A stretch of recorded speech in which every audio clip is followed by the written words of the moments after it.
Então, pessoal, bora aqui, né, para falar sobre o último livro da Bíblia, né, o Apocalipse. Esse livro, né, que ele tem bastante revelações. O Apocalipse, né, fala sobre profecias que já se cumpriram, outras profecias que vão se cumprir. E existe muitas figuras de linguagem, né, dentro do contexto do livro de Apocalipse. Apocalipse que é atribuído, né, ali a João, o discípulo amado, que tem essa revelação desses eventos que aconteceram e que outros que irão acontecer. E acaba que é uma literatura difícil da gente compreender, né? É como se fossem as parábolas ali de Cristo. Muitas parábolas os discípulos tinham que perguntar para Jesus qual que era o real significado daquilo, porque eles, né, não sabiam enquanto Jesus estava falando. Então, de forma semelhante, assim se dá o livro de Apocalipse. A gente às vezes não tem tanta certeza dos eventos que vão acontecer, por isso a gente tem que tomar muito cuidado. Então a gente vai fazer uma pequena introdução antes de entrar no contexto bíblico de Apocalipse. E o que acontece? João escreveu, ponto. Acontece que nos anos 200 a 100 antes de Cristo, haviam literaturas apocalípticas, né? Ou livros apocalípticos, era assim que era conhecido.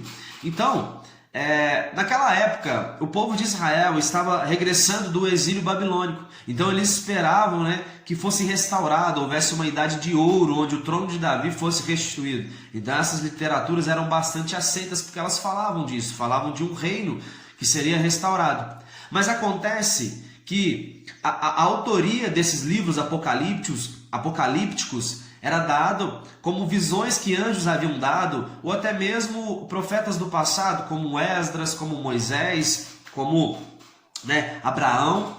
Então, assim, a própria Bíblia vai dizer aqui no Novo Testamento que, olha, se um anjo pregar, né, um outro evangelho para vocês, não acreditem. Então, essa história de que um anjo passou uma mensagem para a gente, isso já não está tão de acordo assim com a Bíblia, né? Então, não era tido como algo inspirado por Deus, essas literaturas apocalípticas. É o primeiro ponto que eu quero falar com vocês.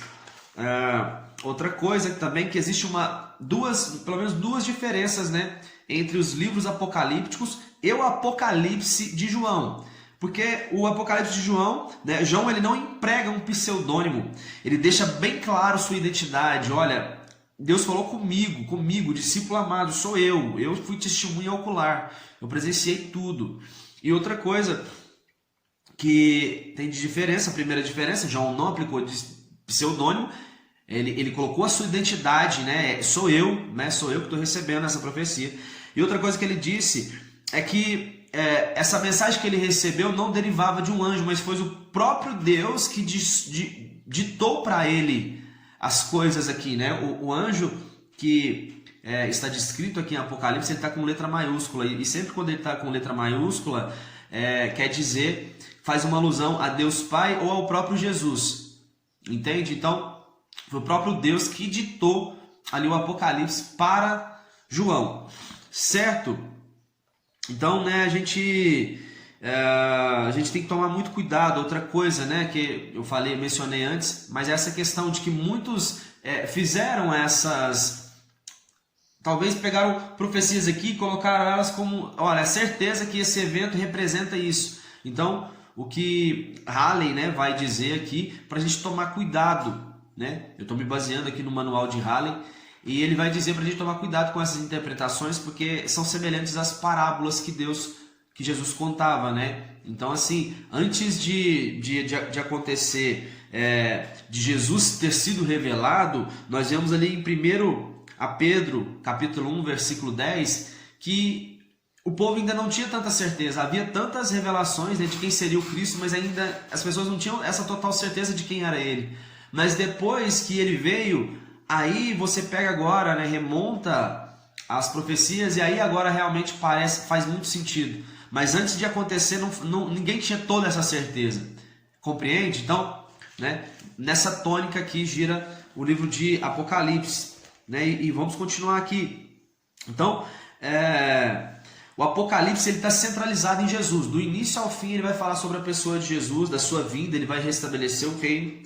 E outra coisa, né, ele é um livro profético, né, ele foi escrito com o propósito de desvendar o futuro e traçar o destino dos judeus, dos gentios e da igreja do Senhor Jesus.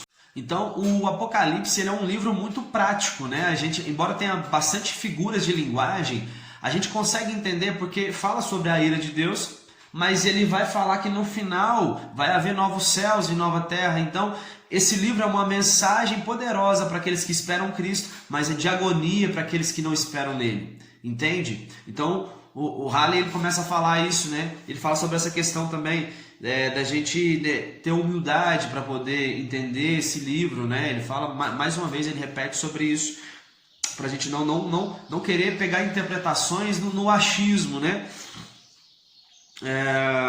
Outra coisa, né? Ele vai falar quem foi que escreveu o Apocalipse? Foi o próprio Deus, né?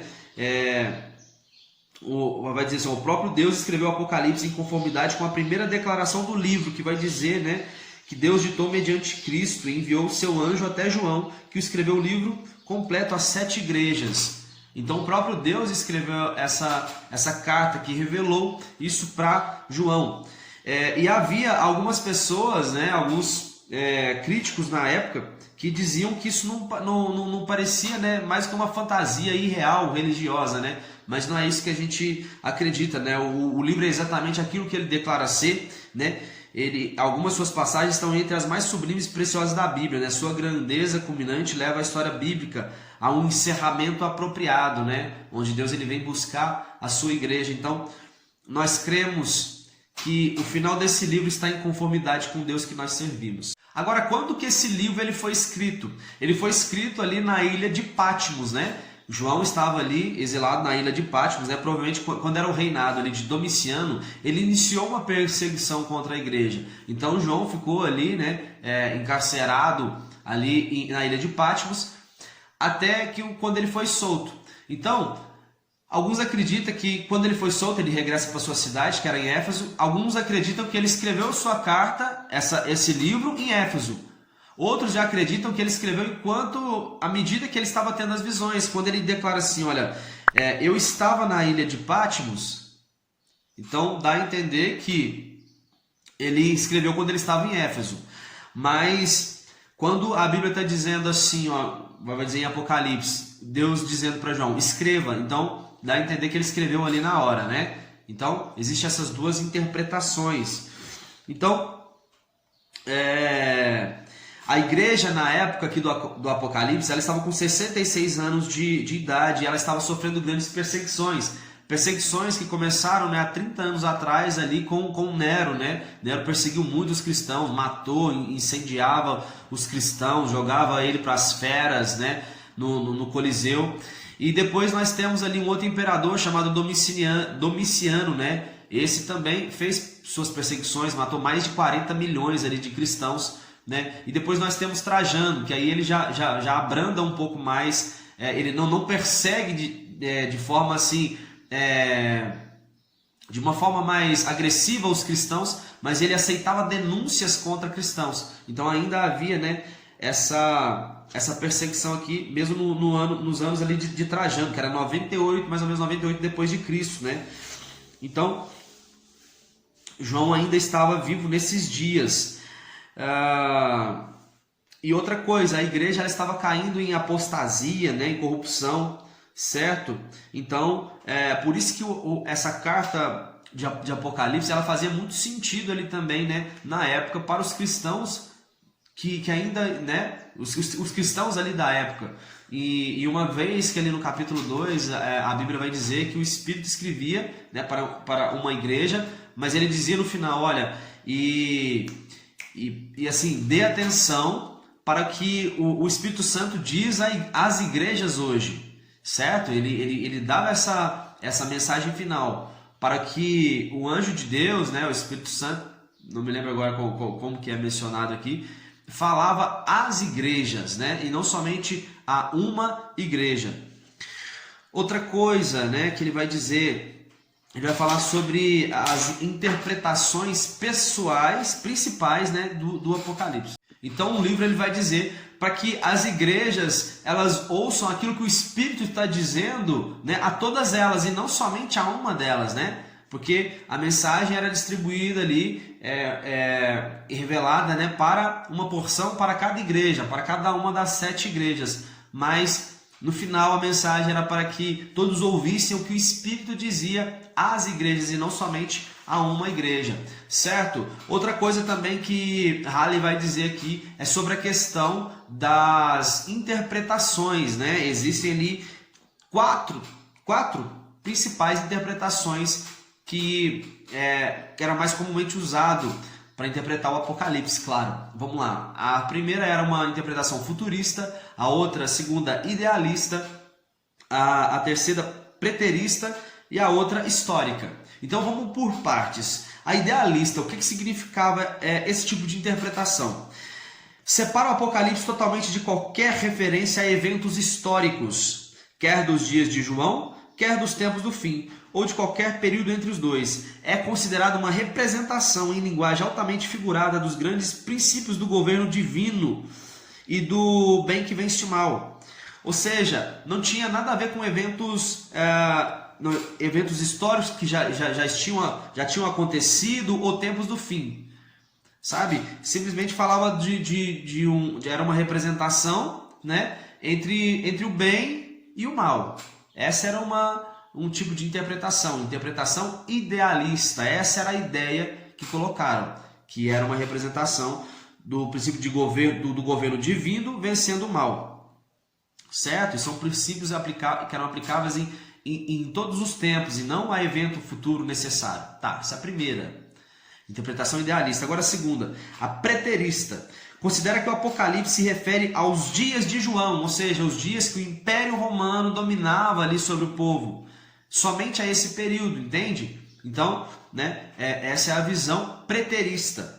A histórica vê no Apocalipse a predição do período inteiro da história eclesiástica, da história da igreja, desde os tempos de João até o fim. É um panorama, uma série de quadros que delineia os passos sucessivos e as características mais notáveis da luta da igreja até a vitória final, né? Então, acreditava que representava desde os dias que João estava até os tempos finais. É uma boa, né, interpretação.